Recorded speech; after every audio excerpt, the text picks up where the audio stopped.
예레미야서는 우리가 잘 아는 대로 우상 숭배를 하다가 이스라엘이 멸망당할 것에 대한 것을 예언하는 예언서가 예레미야서입니다. 그래 예레미야서는 너희는 망할 것이다, 너희는 흩어질 것이다, 마치 이렇게 깨어진 그릇처럼 이스라엘이 깨어져서 흩어질 것에 대한 부분을 예언하는 말씀입니다. 또 그렇고 그런 내용으로 쭉 구성이 되어 있습니다. 그런데 오늘 본문에 보면 그런 하나님을 이스라엘을 우리 하나님이 찾아오셔서 그 흩어질 수밖에 없는, 하나님이 직접 심판하시고 흩을 수밖에 없는 그 사람들 앞에서 내가 너희 아버지다 하는 표현을 오늘 9절 하반절에 쓰고 있어요. 내가 너희 아버지다. 그러면서 내가 너희 아버지이기 때문에 너희가 흩어질 수밖에 없고 깨어질 수밖에 없는 너희 인생을 향한 나의 꿈이 있다, 나의 비전이 있다 하고 말씀하시는 내용이 오늘 본문의 내용입니다. 그런데 그 꿈이 어느 정도냐 하면 하나님께서 이방인들이여 너희 여호와의 말씀을 듣고 먼 섬에서 전파하라 그랬어요. 그러니까 이 하나님의 꿈을 이제 하나님의 꿈을 그 이방인들에게 이야기하는 거예요. 너희는 내 꿈을 너희들이 듣고 너희들이 먼 섬까지 가서 전파해라, 막 그렇게 선포해라 하고 말씀하고 있습니다. 오늘 그 꿈에 대한 부분을 오늘 1월달 맞이해서 한번 들어보기를 원하는데요. 그게 이제 밑에 보면 이스라엘을 흩으신 자가 그들을 모시고, 이 꿈이라는 거예요. 하나님이 지금 흩어져야 마땅하고 흩어질 수밖에 없고 흩어져야 되는 그 백성들 앞에 서서 하나님 꿈을 이야기하는데, 그게 뭐냐면 그 이스라엘을 흩으신 자가 그를 모은다고 했어요. 모으는 꿈을 이야기합니다. 이게 흩어지는 백성들 앞에서, 흩어져야 될 사람들 앞에서 하나님은 모으는 꿈에 대한 이야기를 하고 있어요. 그래서 오늘 하나님이 모으시는 하나님, 불러 모으시는 하나님의 은혜에 대한 부분을 우리가 함께 은혜를 나누려고 합니다. 그 꿈이, 모으시는 하나님의 꿈이 2026년도 우리 하늘빛 교회의 꿈이 되기를 바라고 여러분들의 꿈이 되기를 축복합니다. 그럼 어떻게 모으냐면 우리가 에레미야서 31장 8절 상반절을 같이 한번 볼까요? 시작. 보라, 나는 그들을 북쪽 땅에서 인도하며 땅 끝에서부터 모으리라. 그래서 보라, 이건 감탄사인데요. 아주 특별한 걸 보여줄 때, 야, 이거 한번 봐라, 뭐 이런 의미가 있어요. 그리고 또는 지금 하나님이 하는 이 이야기에 대한 부분이 굉장히 중요하고 정말 내 의지와 내 마음이 다 들어가 있다, 이런 의미가 좀 들어있는 게 이 보라라는 감탄사입니다. 그러면서 하나님이 어떻게 모으느냐 하면, 나는 전능하신 하나님인 나는, 너희 아버지가 되는 하나님인 나는 그들을, 흩어진 그들을 북쪽 땅에서 인도하며 땅 끝에서부터 모으리라, 그렇게 말씀하고 있어요. 여기서 북쪽 땅은 이제 바벨론을 이야기하는 거예요. 그 당시 이스라엘을 멸망시키고 그들을 포로로 끌고 갔던 이 대제국 바벨론이라는 나라를 이야기합니다. 이게 그들을 붙잡고 있는 그 강력한 세력인 그 바벨론에서부터 너희를 이끌어낼 것이다, 이렇게 하고요. 근데 땅끝은 뭐냐면 우리가 보통 이야기하면 세상의 끝, 이게 우리가 너무 먼 지역, 너무 까마득히 먼 지역, 너희들이 굉장히 멀다고 생각하는 그 땅 끝에서부터 내가 너희를 모을 것이다. 하나님이 우리를 불러 모으는데 어디서 모으냐면 북쪽 땅에서 인도해내고 땅 끝에서부터 우리를 모은다 그래, 그들을 모은다 그랬어요. 그렇게 쉽게 말하면 북쪽 땅은 그냥 그게 아니에요. 그들은 그냥 포로로 끌려갔다는 말은 뭐냐 하면 정치적으로 억압을 받고 있는 노예고요. 경제적으로 아무것도 소유하지 못한 자고요. 사회적으로도 이방으로 멸시를 받는 자이고 법적으로 어떤 권리를 가질 수 없는 존재가 포로된 자들이거든요. 그리고 그들을 포로로 잡고 있는 그 바벨로니아죠. 바벨론이라는 나라의 권력은 굉장히 강하기 때문에 아무도 대적할 수 없는 그 강력한 그곳에서 그런 이게 인간적으로는 절대로 불가능한 환경 속에서 인간적으로는 불러 모을 수 있다는 상상을 할 수 없는 그곳에서 불러 모으겠다. 땅끝에 모은다는 말은 너희 생각할 때는 이제 끝이야. 너희 생각의 끝이야. 다시 불러 모아질 수 있겠어? 하는 그곳에서부터 우리를 모아주시겠다는 것이 하나님의 꿈이에요. 그래서 신명기 30장 4절에는 같이 한번 읽어보겠습니다. 시작. 내 쫓겨간 자들이 하늘가에 있을지라도 내 하나님 여호와께서 거기서 너를 모으실 것이며 거기서부터 너를 이끄실 것이라 그랬습니다. 이게 쫓겨간 자들이 하늘 끝에 가 있을지라도 하나님께서는 그 하늘 끝이라고 생각하는 거기서부터 우리를 거기서부터 우리를 이끌어 가시는 분이 하나님이라고 말했어요. 2026년도 내가 서 있는 땅이 땅끝처럼 여겨지고 내가 서 있는 환경이 어떤 북방의 땅처럼 여겨지는 곳이 있을지라도 하나님은 거기서부터 우리를 이끌고 우리를 모을 수 있다 말씀하고 계십니다. 요즘 이번에 이제 그 목회자들 이렇게 모임이 있어가지고 사모님하고 같이 가가지고 하고 이제 식사를 하는데 근데 목사님들 하는 이야기들이 그런 이야기예요. 지금 너무 전도가 안 된다는 거예요. 너무 전도할 형편이 안 되고 지금 너무 힘들다는 거예요. 너무 힘들다는 거예요. 세상의 흐름이 너무 견고하고 그래서 우리가 뚫고 들어갈 여지가 없고 별로 없고 그래서 전도가 안 된다고 막 비명을 지르더라고요.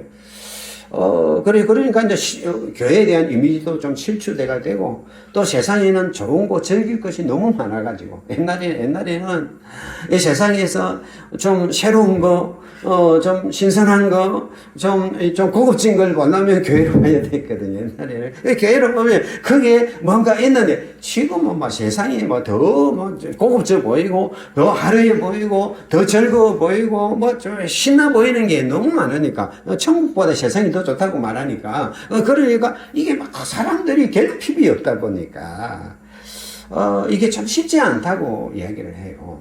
그러나 오늘 하나님은 뭐라고 말하느냐 하면 모을 수 있다고 말하는 거예요. 하나님은 북방 땅에서 모을 수 있다고 말하는 거예요. 하나님은 땅 끝에서 모을 수 있다고 말씀하는 거예요. 하나님이 누구냐? 무에서 유를 창조하신 창조주 하나님이에요. 갈대 우르에서 그 아브라함을 불러 모으신 분이고 바벨론 포로에서 이 말씀대로 마침내 그들을 해방시킨 하나님이에요. 그 해방시킨 하나님이 우리가 처해 있는 환경이 어떤 환경일지라도 우리가 처해 있는 상황이 어떤 상황일지라도 하나님은 거기서 불러 모을 수 있다고 말씀하고 있어요. 할렐루야.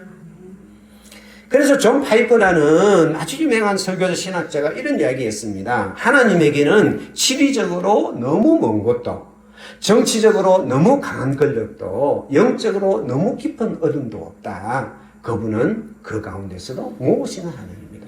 이게 하나님에게 있어서는 야 너무 멀어서 안 되겠는데, 하나님에게 있어서는 정치적으로 저 권력이 세상 권력이 너무 강해서 안 되겠는데, 영적으로 너무 어둠이 깊은데 안 되겠는데, 그게 없다는 거예요. 어떤 상황에서도 하나님은 그걸 모을 수 있다는 거예요.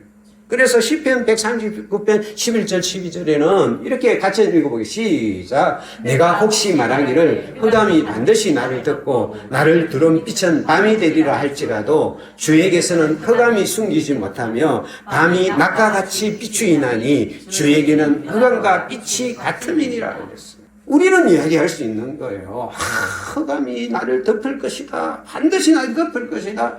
야, 내가 들은 이 모든 빛은 다 어둠이 되고 나는 밤이 될 것이다. 내 인생은 깜깜한 밤이 될 것이다 하고 이야기할지라도 하나님에게 있어서는 흑암이 우리를 숨기지 못한다. 하나님에게 있어서는 우리가 밤이라고 생각하는 그 밤의 환경을 낮과 같이 비출 수 있는 분이에요. 하나님에게는 흑암과 빛이 같다는 거예요. 우리는 그냥 깜깜해요. 어두워요. 안 보여. 한 치 앞도 안 보이지만은 요즘 레이저, 뭐 안경 같은 걸 보면, 이 야시경 같은 걸 보면 환하게 다 보이는 거예요. 우리 눈의 어둠이지. 우리 눈의 절망이지. 우리 눈의 한계지. 우리 눈에 안 되는 거지. 하나님에게는 흑암이나 빛이 같은 분이에요. 할렐루야. 그 하나님이 말씀하는 거예요. 내가 북방 땅에서 너희를 모을 것이다. 내가 땅 끝에부터 너를 모을 것이다. 에스겔 34장 12절에는 이렇게 말하고 있습니다. 시작. 목자가 양 가운데 있는 날에 양이 흩어졌으면 그 때를 찾는 것 같이 내가 내 양을 찾아서 흐리고 깜깜한 날에 그 흩어진 모든 곳에서 그것들을 건져낼지라고 했어요. 목자인 하나님이 우리 인생 가운데 있는 날에는 우리 인생이 양이 흩어진 것처럼 흩어질지라도 그 목자가 그 때를 찾는 것 같이 하나님이 양인 우리를 찾아서 흐리고 깜깜한 날에 그 흩어진 모든 곳에서 우리가 어디에 흩어져 있든지 어느 구석에 흩어져 있든지 우리가 그릇이 빵 깨지면 막 밭변이 쫙 튀어나가면 우리 방은 구석구석 어디로 다 흩어지고 못 찾는단 말이죠. 하나님은 어디든 그 흩어진 것을 찾아낸다. 아멘. 건져낸다. 아멘. 할렐루야. 아멘. 이분이 하나님이라는 거예요. 여러분, 우리가 흐리다고, 인생이 흐리다고, 세상이 흐리다고, 참 전도하기 어렵다고, 참 이 세상에 지금 이 세상에 무슨 전도가 되겠느냐고, 우리는 그렇게 말할지 몰라도, 하나님에게는 흐리고 깜깜한 그날에 흩어진 그곳에서도 찾아낸다는 거예요. 건져내시는 거예요. 할렐루야. 자, 이 말씀을 보면서 생각이 좀 했어요. 내가 말을 좀 잘못하고 있었구나. 그동안 참 말을 잘못하고 있었구나. 이래서 교회는 안 되고, 저래서 교회는 안 되고, 이래서 문제가, 말을 잘못하고 있었구나. 하나님이 찾아내는 거예요. 하나님이 모으는 거예요. 할렐루야. 그 뭐가 하나님의 열심이요. 하나님의 열심. 하나님 환경을 탓하지 않아요. 하나님 힘들고 어렵다고 불가능하다고 말하지 않는 분이에요. 하나님은요, 상황을 탓하지 않아요. 환경을 탓하지 않아요. 이거 어려운데, 이거 힘든데, 이런 환경과 이런 상황에서 뭐가 되겠어? 그런 분이 아니에요. 하나님은요, 모아주실 거예요. 모든 환경에서, 모든 상황과 관계없이 하나님은 모아주시는 분이 하나님인 줄 믿습니다. 신명기 32장 10절 같이 보겠습니다. 시작. 여호와께서 그를 항무지에서 짐승이 부러지는 광야에서 만나시고 호위하시며 보호하시며 자기의 눈동자같이 지키셨도다. 할렐루야. 여러분, 하나님은요, 우리가 항무지에 있어도요, 우리가 짐승이 부러지는 광야에 있어도 거기서 우리를 만나주십니다. 아멘. 만나줄 뿐 아니라 그 강대 한가운데서 우리를 호위하시고 보호하시고 우리를 자기 눈동자같이 지키시는 분이 하나님. 아멘. 할렐루야. 환경이 어렵다고, 상황이 어렵다고, 뭐가 어렵다고 말하는 건 우리 입장이에요. 우리 관점이에요. 내 입장에서는 어렵죠. 내 환경에서는 어렵죠. 내 상황에는 어렵죠. 하나님에게 어려울 거 하나도 없어요. 이래서 어려워요. 저래서 어려워요. 이래서 안 돼요. 이래서 안 돼요. 이건 다 우리 입장이에요. 하나님 어려울 거 없어요. 여러분이 광야에 있어도요. 여러분 항무지에 있어서요. 하나님 만나주세요. 할렐루야. 그 시온주의라고 해서 이스라엘 시온주의가 1897년도에 우리 유대인들이 너무 핍박하니까 우리가 예루살렘으로 시온으로 돌아가자. 이게 이제 1897년도 운동이 시작돼가지고 1922년도에 영국이 팔레스틴 지역을 통치를 해요. 1차 대전에 성전을 해가지고 팔레스틴 지역을 통치하면서 그때부터 영국이 유대인들을 모으기 시작했어요. 그쪽으로 모으기를 시작해가지고 통치했는데 1948년 5월 14일 날 이스라엘이 독립을 선포해갖고 지금의 이스라엘이 됐어요. 그래서 전 세계에 있는 유대인들이 각지에 있는 유대인들이 시오니즘 이래가지고 다 다 이스라엘로 모아갖고 지금 나라가 된 거거든요. 그런데 그런 나라 중에서 그 당시 소련이죠. 옛날에 소련. 지금 러시아인데 러시아에 있는 유대인들은 스탈린이 그냥 꽉 누르고 있으니까 다 돌아가도 못 돌아가는 거예요. 그래 1990년도까지 91년도까지 그들은 이 공산주의에 조금 가운데 막혀 있다가 1991년도에 그 소련이 이렇게 약간 민주화되면서 자유화가 되면서 91년도에 유대인들이 이제 이 철의 장막을 거두고 팔레스타인으로 돌아가는데 100만 명이 돌아갔어요. 러시아에 있는 유대인들이 이게 이제 그 사진이에요. 이제 러시아에 있는 그 유대인들이 돌아가는, 이 100만 명의 유대인이 돌아가는 사진이에요. 그때, 한 러시아 유대인이 이렇게 전언을 했습니다. 우리 할아버지는 내가 예루살렘을 보는 날은 없을 것이다 했습니다. 그런데 제가 지금 예루살렘에 살고 있습니다. 이것이 기적입니다. 이게 철의 통치가 철의 장막을 갖고 그 소련이 살려가지고 할 때 그 속에 있는 유대인들은 다른 유대인들이 막 시오니즘 하면서 돌아갈 때도 자기들은 절대 못 돌아갈 거라죠. 절대 못 돌아갈 건데 하나님은 거기서도 모아가지고 모아주신 거예요. 이게 하나님에게는 절대가 없어요. 저기서는 안 돼. 저기서는 안 돼. 그게 없어요. 할렐루야. 할렐루야. 요즘 영화가 하나 이렇게 개봉을 했는데 신의 악당이라는 영화가 개봉을 해서 신의 악당이 아니고 신의 악당이 했는데 거기에 유튜브에 막 떴어요. 떠가지고 보니까 사람들이 너무 감동적이고 너무 유머설하고 재미나고 그다음에 감동적이라고 나는 2번 봤다 나는 3번 봤다 막 이런 게 막 떠요. 무슨 이야기냐면 대북 제재로 한참 이렇게 할 때 자금난에 빠진 북한이 이렇게 국제사회로부터 이렇게 보조를 받으려고 하니까 2억 달러를 이 국제사회에서 내 보조를 해줄 테니까 2가지 조건을 건 거예요. 첫 번째 조건은 뭐냐면 평양에 교회를 세워라. 너희 종교적 자유가 있는 걸 보면 우리가 2억 달러를 차관해 줄 수 있다. 2번째가 교회를 세워라. 그래 봉수교회랑 2개 교회가 세워졌어요. 이 실화를 이야기하는 거 실화. 그 다음에 2번째는 부흥회를 개최해라. 평양에서 부흥회를 개최해가지고 우리가 가가지고 그게 진정성 있게 진정하게 정말 여기 기독교가 했다는 걸 우리가 느껴지면 그때 2억 달러를 빌려줄게. 이 실화 이야기야, 실화를 갖고 영화를 만들었어요. 그래가지고 그 북가보위부에서 김정은이가 이렇게 특별 명령을 내린 거예요. 뭐냐면 부흥회 준비해라. 이래가지고 부흥회 준비해라. 그래가지고 뭐 북한에 이제 기쁨조가 있는 것처럼 이 찬양대를 하나 조직을 해가 국가보위부 안에 찬양대를 조직해가지고 너희는 찬양을 열심히 해라. 그래가지고 저 새로 오는 외국 차관들이 왔을 때 너희 찬양이 가짜처럼 보이면 너 목 날아가는 거예요. 너희가 진짜처럼 보이게 찬양을 해가지고 부흥을 해가 그 사람을 감동시키라. 이래가지고 만들어진 악단이 신의 악단.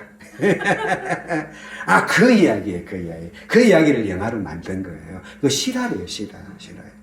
그런데 요 영화 이야기는 뭐냐면 이 사람 처음에는 국가보위기 막 교회 잡아냈고 막 이런 사람들이 그 끌어모아가지고 음악하는 사람 끌어모아 악단을 만들었는데 이 사람들이 찬양을 하면서 예수를 만나는 거예요.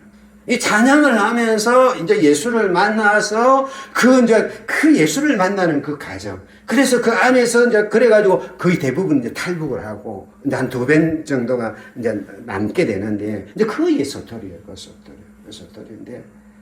근데 이제 유튜브에 가만히 보면 그 영화에서 부르는 찬양이 하나 뜨거든요. 근데 굉장히 감동적이에요. 그 사람들이 보고 그러는 거예요. 어떤 사람은 보고 그 영화 보고 너무 눈물이 나고 그러니까 내 예배 드리는 게 너무 소중해갖고 내가 자꾸 영화 보고 늦는데도 수요 예배 일찍 갔다 그래 이야기를 뜨고 이게 우리가 예배를 드리는 게 얼마나 소중한 건지 저 북한에 정말 있는 성도들이 어떻게 하는지 막 이러면 너무 감동이 된다는 거예요. 제가 무슨 얘기를 하는 거 하면 하나님은 땅끝이 어디냐 북한이란 말이에요. 그 하나님은 그 북한의 땅끝이 할지라도 거기 있어도 불러 모을 수 있는 거예요. 할렐루야. 그래가지고 아무리 철근 통치를 해도 하나님은 거기서도 모여요. 여러분 초대교회 때요. 정말 우리가 말할 때 전도하기 참 어렵다. 교회 희망이 없다. 그렇게 이야기하지만은요. 그 이야기는 초대교회는 더 그랬어요. 초대교회 때는요. 10대 바퀴예요. 10대 바퀴가 돼가지고 한재 하나가 쓰면 바퀴를 내갖고 예수 믿는 사람 다 몰살을 시켜버려요. 그래 한 10년쯤 평화가 있다가 돈을 한 개가 오면 또 핍박을 해갖고 다 전멸시켜버려요. 예수 믿는 사람 다 침멸시켜버리는. 그러니까 교회가 어디로 갑니까? 여기 카타콤이거든요. 땅굴 파고 무덤 속에 파고 들어가가지고 거기서 300년 정도를 신앙생활 한 거예요. 어떤 사람은요, 빛도 못 보고 있다가 그냥 가는 거예요. 그 속에서, 그런데 나중에 325년에 뭡니까? 기독교가 국교가 되거든요. 하나님이요. 사회적으로 적대적이고 예수 믿는 사람은 뭐 하는 사람 해가지고 온갖 그냥 모함이 막 하고 막 이런 상황 속에 하나님이 모아주는데요. 300년이 지나 보니까 왜 어떤 역사학자들이 여러 가지 이야기합니다. 콘스탄틴 황제가 왜 기독교를 국교화시켰느냐. 그래서 뭐 여러 가지 이야기가 있지만 대부분 일치하는 그 하나가 뭐냐면 그 당시 기독교의 인구가 너무 많아가지고 황제가 더 이상 기독교의 적대적인 정치를 써서는 자기의 정치적인 입지를 감당을 못하니까 그 기독교를 품어야 할 수 있으니까 그래서 기독교를 국교화시켰다는 설이 유력해요. 그 말은 무슨 이야기냐면 그 로마 황제가 감당하지 못할 정도 그들이 그 무수한 핍박을 가지고 그들 짓밟았지만은 더 이상은 감당하지 못할 정도로 하나님이 끌어모아주다. 지금은 아무것도 아니에요.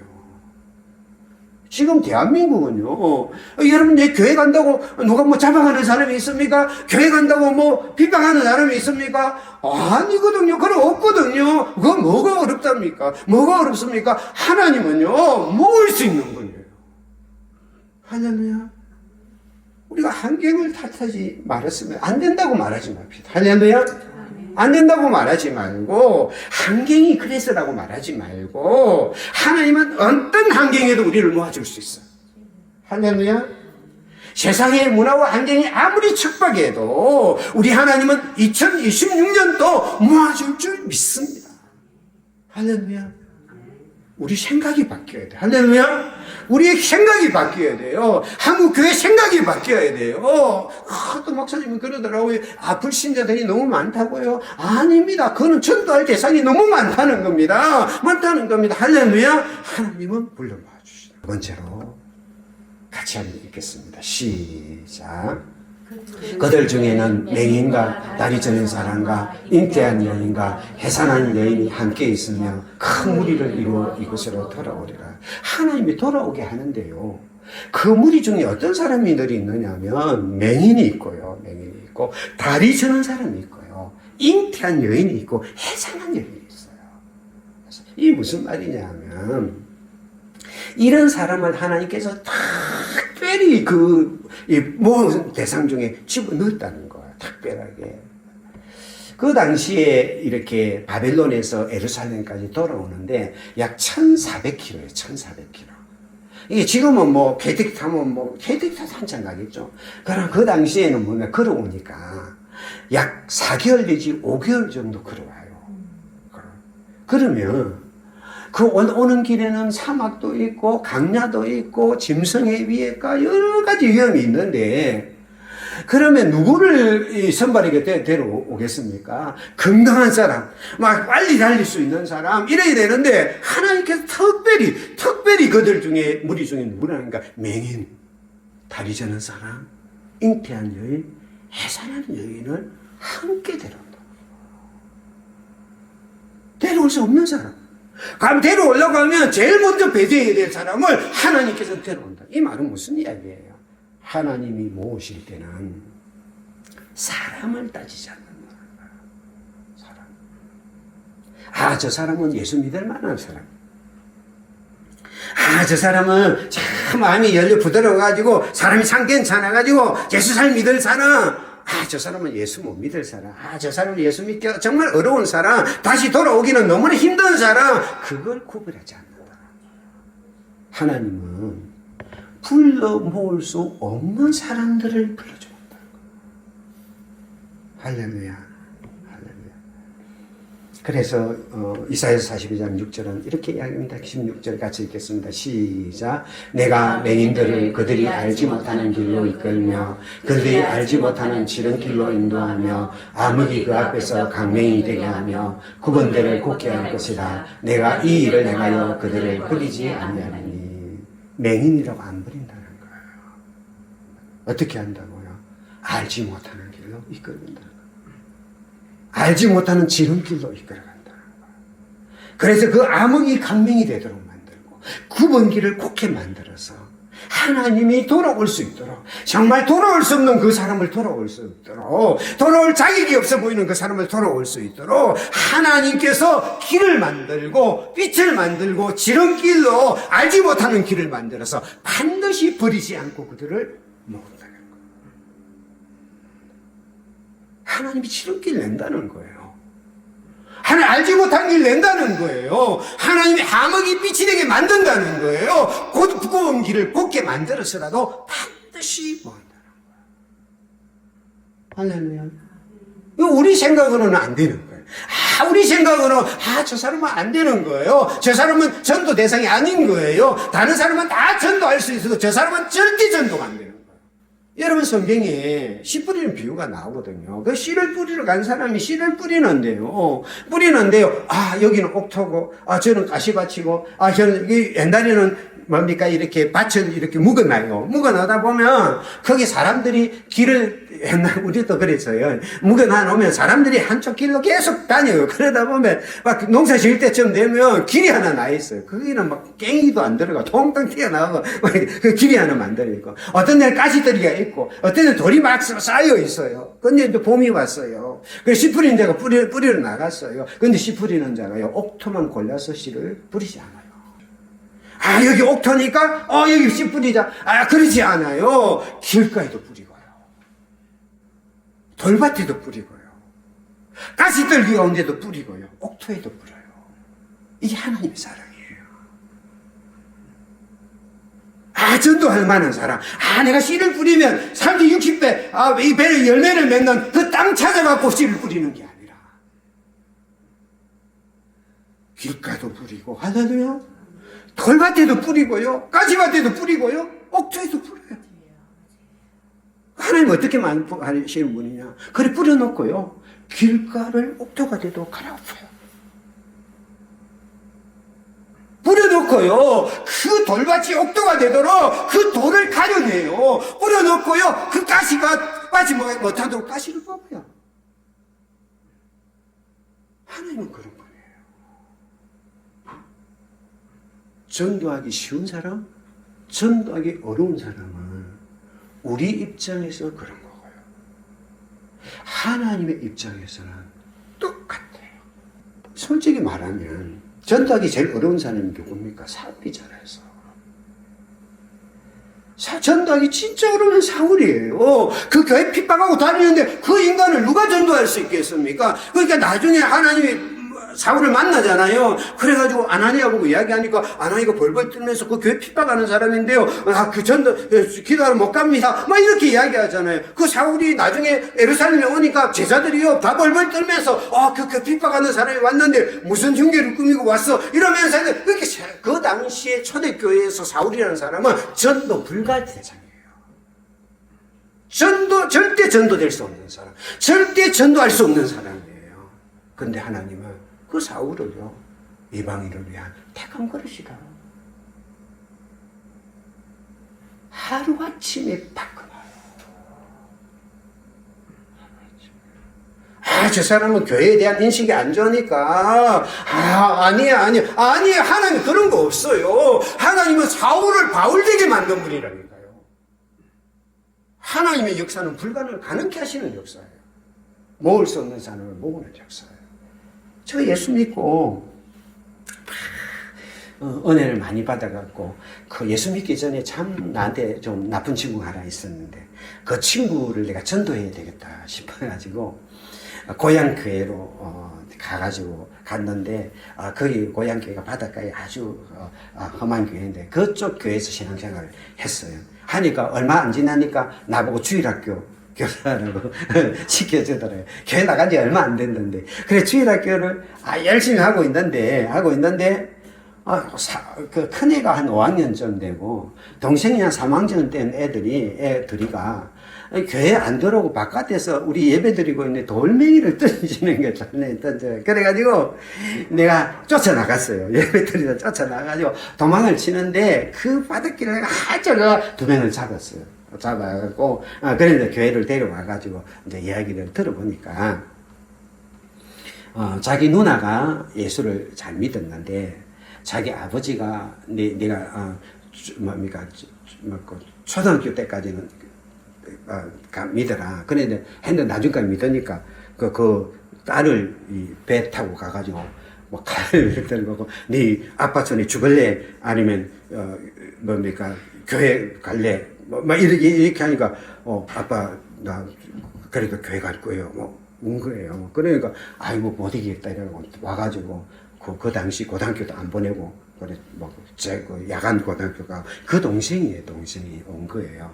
그래가지고 이 동생들이 이제 둘이서 신앙생활을 열심히 했어요. 해가지고, 나중에 이제 그 5학년짜리는 지금 목사가 돼 있어요. 부산에 최경호라고, 박경호, 경호가 목사가 되고, 동생은 이제 목사가 안 되고, 목사가 되고 있는데, 근데 그 아버지가, 몇 년 후에 보니까, 그 교회 안수 집사가 돼. 두 아들도 저 누나 꼴 될까 갖고, 예배만 갔다 오면 쉽게 말하면 예배 못 가도록 했는데 그 애들이 둘이가 어찌 빠져나가 밤중에 빠져나가가지고 저녁 예배 드리는 거예요. 그러면 집에 돌아가잖아요. 돌아가면 아버지가 기다렸다가 막 그냥 몇 탁자가 그래도 예배를 안 빠지더라. 그렇게 핍박했는데 몇 년 후에 갔더니 안수 집사가 돼가 그 교치복을 지금 그 엄마는 지금 건사가 돼가지고, 지금 지금 대교계구나. 그 건사를 섬기고 있다고 썼어요. 하나님에게는 사람을 가르치라는 거예요. 전도할 만한 사람, 전도하지 못한 사람이 없어요. 하나님에게는 모을 수 없는 사람이라 할지라도 다 모으시는 거예요. 그 성경은 뭐라고 이야기합니까? 고린도서 1장 12절 27, 28 같이 읽겠습니다. 시작. 하나님께서는 세상의 약한 것들을 택하사 강한 것들을 부끄럽게 하려 하시며 천한 것들과 멸시받는 것을 택하셨으니 그래서 그 당시에 하나님이 불러 모을 자격이 없는 그 영혼들을 다 불러 모아가지고 결국은 뭐합니까? 같이 읽겠습니다. 시작. 너희 중에 한 사람이 1000명을 쫓으리니 이는 너희 하나님 여호와가 그가 너희에게 말씀하신 같이 너희를 위하여 싸우십니다. 그 미약한 한 사람이 1000을 이길 수 있도록 만들어가지고 그 날마다 핍박받는 그 교회, 그 초대교회가 다 끌어모을 수 없는 그 사람들, 그 당시에는 아무 가치가 없어 보이는 그 사람들을 모아가지고 로마를 정복한 거예요. 325년 만에 로마의 제국을 정복한 거예요. 하나님에게는 불가능했습니다. 여러분, 할렐루야, 할렐루야. 그럼 하나님 왜 이렇게 열심히 하느냐? 왜 포기하지 않으시고 모을 수 없는 사람을 그렇게 끝까지 모으시느냐? 아버지이기 때문에요. 자식은 아버지를 포기해도 아버지는 자식을 포기하지 않으셔. 우리 아버지이기 때문에. 같이 읽겠습니다. 시작.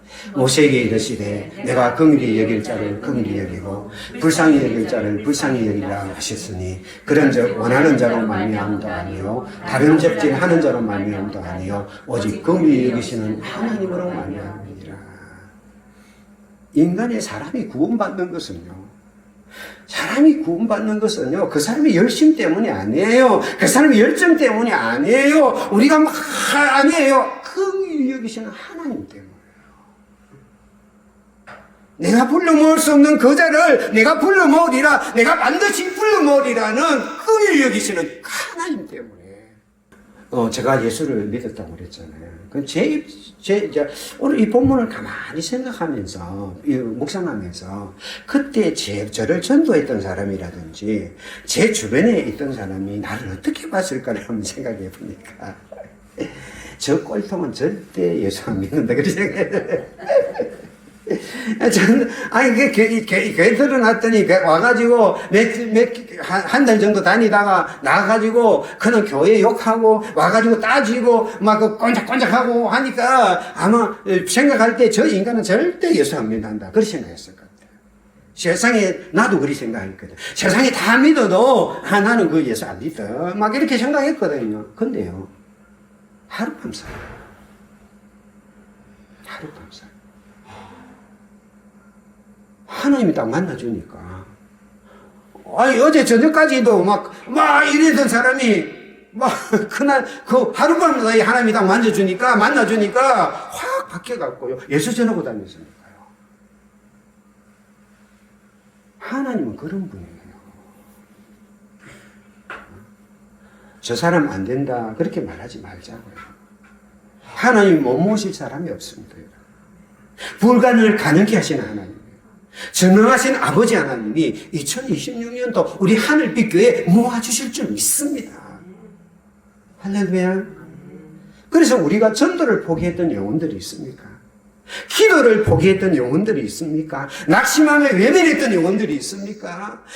저 사람은 안 돼. 내 아들은 안 돼. 다른 사람, 내 남편은 안 돼. 내 주변에 있는 사람은 안 돼. 우리가 포기했던 사람들이 있습니까? 아니에요. 하나님은 모을 수 있어요. 우리가 안 되는 거지. 저 사람 부족한 게 아무것도 없으니까, 저 사람은 아마, 예수 믿는다 이야기는 안 돼. 아니요, 그거는 우리 생각이죠. 할렐루야. 그게 우리가 기도를 다시 해야 돼요. 할렐루야. 도전을 다시 해야 돼요. 뭐 보고요? 하나님 보고요. 할렐루야. 불러 모으신 하나님 보고요. 불러 모으실 그 전능하신 하나님을 바라보고 사람 가리지 말고요. 환경 가리지 말고요. 상황을 이야기하지 말고요. 우리 한번 출발해 보자고요. 할렐루야. 다시 한번 기도해 보자고요. 다시 한번 도전해 보자고요. 하나님이 어떻게 불러 모으실지, 하나님이 어떻게 역사하실지 그걸 바라보자고요. 2026년도 하나님의 꿈을 꾸어보자고요. 그 꿈이 여러분의 꿈이 되기를 바랍니다. 하나님의 꿈이 여러분의 꿈이 되기를 바랍니다. 내가 어떤 자리에 있을지라도, 어떤 상황에 있을지라도 나를 불러주신 하나님, 나를 건져주신 하나님, 내가 자격이 없으면서도 나를 구원해 준 그 하나님이 지금 우리의 전도 대상자들을, 우리가 꿈꾸고 우리가 기도하는 대상자들을 그대로 버려둘 수 있겠습니까? 구원할 수 있습니다. 살릴 수 있습니다. 할렐루야. 하나님이 하실 거예요. 그 은혜가 여러분에게 넘치기를 축복합니다. 기도하겠습니다. 사랑하는 하나님의 은혜를 감사를 드립니다. 하나님은 오늘도 나의 하나님이 되시고, 하나님은 오늘도 살아계신 전능하신 하나님이 되셔서 정말 불러 모을 수 없는 환경 속에서도 그 영혼들을 하나님의 능력으로 반드시 불러 모으시는 주님인 줄 믿습니다. 그 주님을 바라보고 2026년도 달려가는 한 해가 되기를 원합니다. 한 영혼을 위한 우리의 기도를 다시 시작하는 한 해가 되기를 원합니다. 다시 그 영혼들을 바라보며 힘차게 이뤄가는 우리의 2026년이 되기를 원합니다. 하늘교회 하나님께서 부흥의 바람을 불어주시고 영혼들을 모아주실 줄 믿습니다. 하나님이 하여 주실 줄 믿습니다. 역사하여 주시옵소서. 예수님 이름으로 기도드립니다.